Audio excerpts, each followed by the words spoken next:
5 de agosto de 1962, Jamaica se hizo independiente de Inglaterra luego de siglos de dominio. Y en momentos de cambios culturales, sociales, políticos, tenía que salir algo de las personas, tenía que explotar algún tipo de movimiento artístico, social, que hiciera tanto ruido de que el mundo pusiese sus ojos en esa isla casi desconocida en ese entonces para mucha gente. ¿Y qué otra cosa puede ser más ruidosa que la música? En ese momento apareció el ska, el reggae, el dub y todos sus derivados. Melómanas y melómanos, el día de hoy les voy a hablar de la música jamaiquina.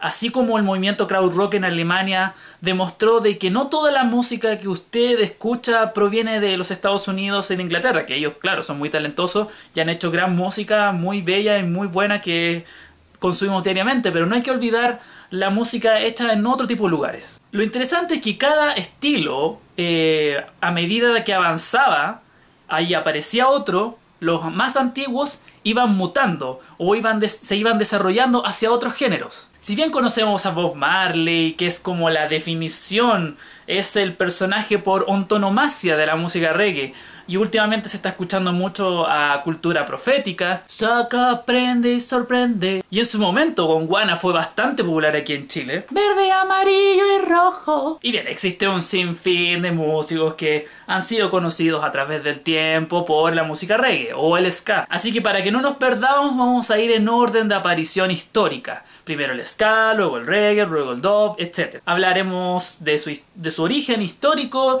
de sus características musicales y finalmente les voy a dar 10 discos tales que usted hoy empieza a escuchar música jamaiquina. Así que empecemos. Uno cree que la música ska aparece en el año 1962 cuando Jamaica se independizó de Inglaterra, como mencionaba anteriormente. Pero como música, el ska ya estaba dando que hablar a mediados de los 50. Kingston de a poco empezó a transformarse en una ciudad, algo mucho más urbano que rural. Por lo mismo, la gente estaba necesitada de instancias para divertirse. Y en ese momento aparecen unas particulares furgonetas, tales que iban pasando de barrio en barrio para hacer bailar a la gente hasta que se canse, hasta que se desmaye. Incluso se cuentan historias de gente que se moría bailando. Ese tipo de furgonetas se llamaron los Sound System. Me imagino que la gente familiarizada con la música reggae, la música ska, ha escuchado este nombre. Entonces estos discos nómades iban pasando de barrio en barrio, tocando música a alto volumen, no con unos parlantes de gran calidad.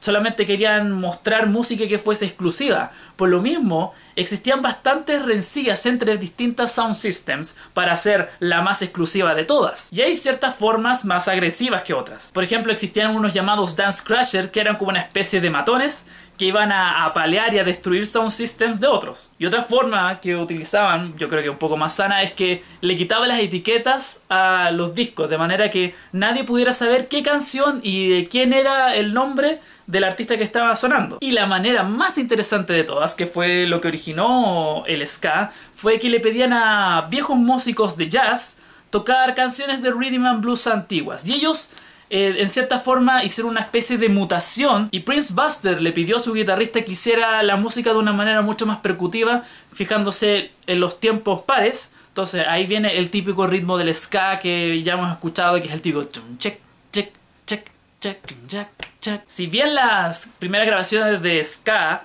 no son high-tech, no son alta fidelidad, la gente con mucha devoción escuchaba a este tipo de artistas y compraba los discos, entonces se creó una industria. Y así fue como el ska empezó a desarrollarse y se crearon distintos estudios, distintas escuelas, distintos lugares donde se producía este tipo de música.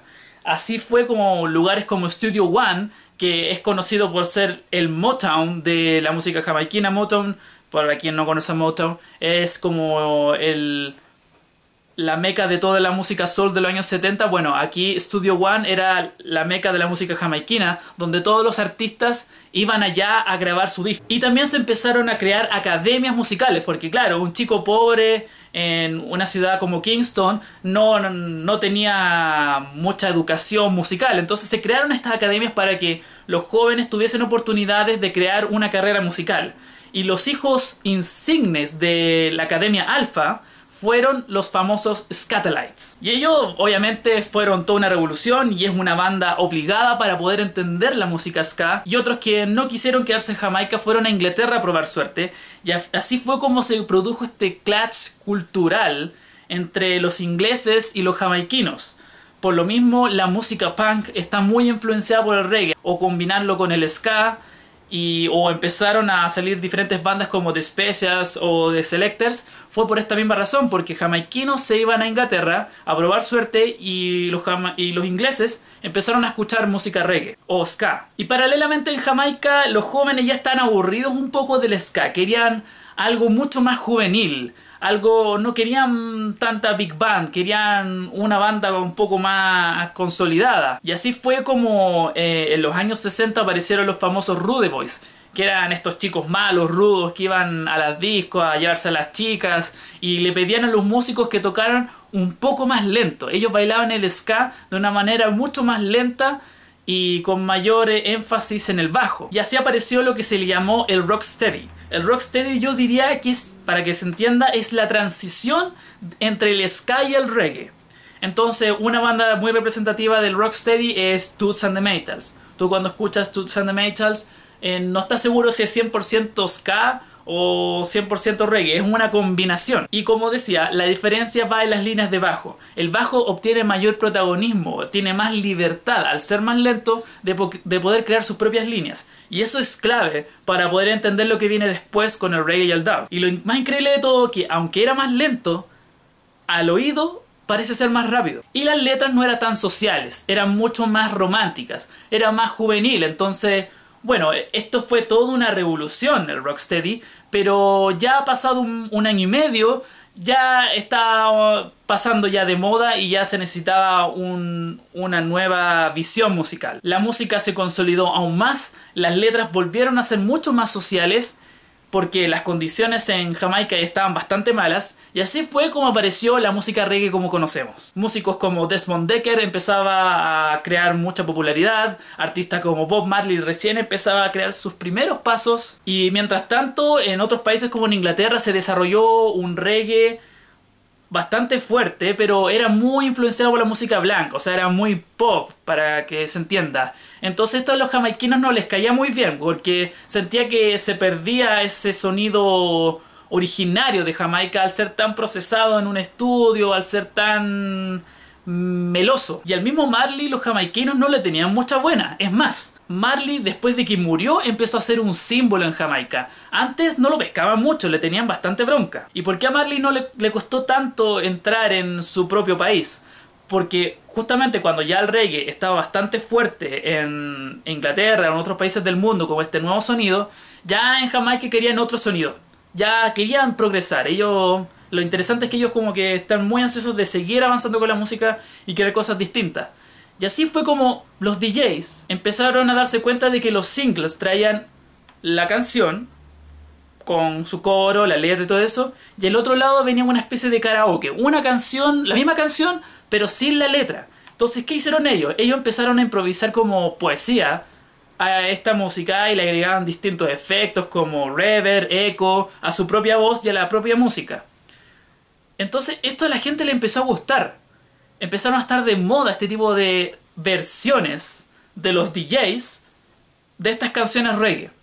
Le empezaron a comprar estos discos. Los DJs al comienzo pensaron que ya esto es una cosa pasajera, no va a durar mucho, y empezaron a pedir más y más y más. Y así fue como artistas como King Tubby o también Lee Perry empezaron a crearse un nombre.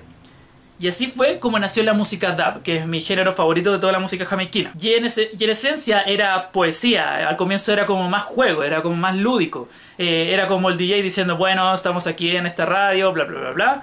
Y sonaba la música, era como una especie de hip hop primitivo antes del hip hop que conocemos ya en Gringolandia. A medida de eso, el reggae seguía creciendo a nivel mundial.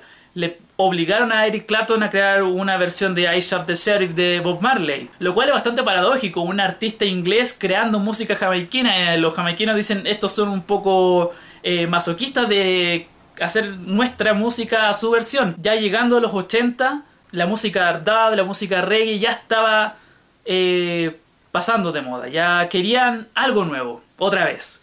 Y así fue como empezaron los DJs a preocuparse más del ritmo, a crear sonidos un poco más rozando la electrónica. Y así fue como se creó el dancehall, el cual es un reggae más enfocado en el, como decía, en el ritmo, mucho más bailable. La gente no quería letras sociales, no quiere escuchar a Peter Tosh diciendo legalícenlo, no querían escuchar a Bob Marley con sus letras más espirituales. Querían carretear y querían pasarlo bien, lo cual es bastante legítimo. Hay gente que no quiere saber tanto ya de problemas sociales, porque hay gente que como que se hastia un poco como ya, sí sé que estamos mal, pero quiero un escape. Y así fue como el dancehall tuvo tanto éxito. Y en especial un artista llamado Yellowman, que era un albino, 1,83 m, que tenía letras bastante sexuales en sus letras, atraía mucho a las chicas por su físico, por su apariencia bastante rara como para el común jamaiquino, y dejó la escoba porque eran letras con mucha lascivia, y eso a las mujeres, como que a las mujeres jóvenes les trae bastante, llama bastante la atención.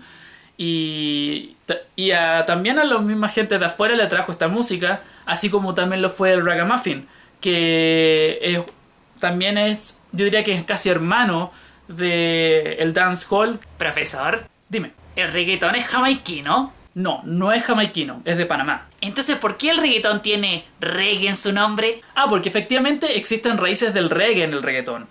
Y también hay una fuerte influencia del hip hop norteamericano. Pero en Panamá específicamente hubo un movimiento de reggae bastante fuerte, en especial con el General, que fue toda una revolución. O sea, yo le pregunté a personas panameñas y me contaban de que si no escuchaste al General, no eres panameño. O sea, es un símbolo allá. Entonces, el General es conocido por ser uno de los primeros músicos de reggaetón, y esto fue a comienzos de los años 90. Y el reggaetón esencialmente tiene mucho de dancehall y mucho de raga. De hecho, el ritmo del reggaetón, que ya estamos todos bastante chatos, ese ritmo es de dancehall, es de ragamuffin.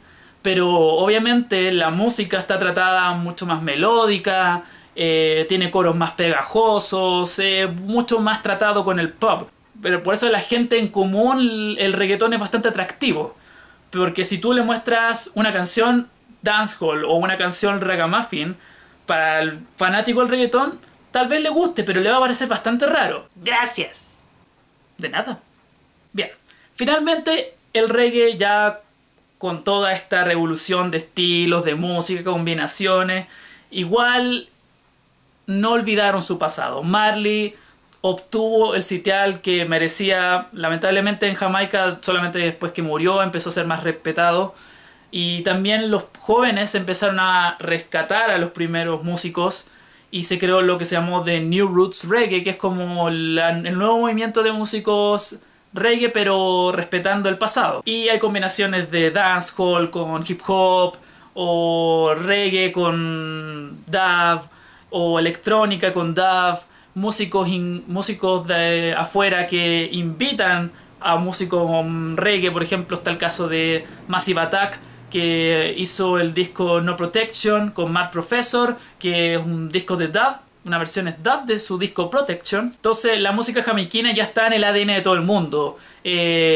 Siempre va a existir alguien que va a llamarle la atención a este tipo de sonidos, que se va a sentir fascinado por toda esta cultura rastafari, etc. Y si bien el reggae ha sido replicado e imitado por mucha gente a nivel mundial, nada superará a la música jamaiquina originaria.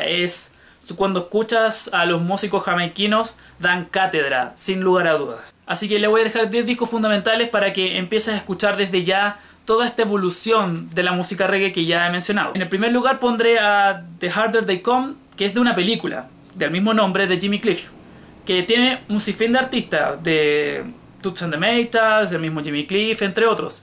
Hay varios músicos, porque es una banda sonora de una película que igual recomiendo mucho para entender como el tema de los Rude Boys y todo eso. En segundo lugar tendremos al Foundation Ska de Skatalites, para poder entender el ska como big band, o sea, como el sentido de una banda grande de músicos jamaiquinos tocando esta música bien bailable. Porque uno cree que el ska, tenemos la idea del ska como ya más punk, como escape o ese tipo de cosas, pero el ska originario era mucho más jazzero en su contexto. Luego está el disco Funky Kingston de Toots and the Maytals, que a mi parecer es el disco de Rocksteady por antonomasia.